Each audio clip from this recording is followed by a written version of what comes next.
Hi hello नमस्कार मित्रांनो, स्वागत आहे तुमचं मिनी व्लॉगमध्ये. आज होती शिवजयंती. तर जिममध्ये गेल्या गेल्या असं भारी प्रसन्न वाटलं ना, मग राजांचं दर्शन घेतलं आणि जिम चालू केली. तर आज होतं आर्म्स वर्कआउट झालं, घरी आलो आणि आम्ही ब्रेकफास्टला बसलो.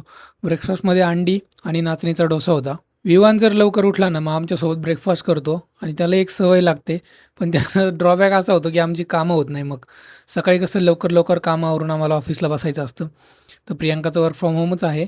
मी सुद्धा आज घरूनच काम करायचं ठरवलं, कारण काम जास्त होतं. आणि हे बघा चीट समोर दिसत आहेत ना, ते माझे गोल आहेत. आपण डिस्कस करू एखाद्या दिवशी. लंच केला आणि उरलेलं काम केलं. विवांसोबत परत थोडंसं खेळलो.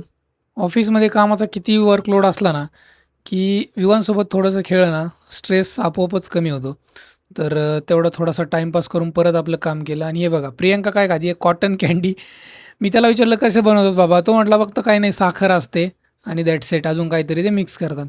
रात्री डिनर केला आणि परत माझं थोडंसं काम बाकी होतं. विवांसोबत थोडंसं खेळलो आणि काम बघा किती वाजेपर्यंत चाललं होतं, पहाटे 4 वाजेपर्यंत.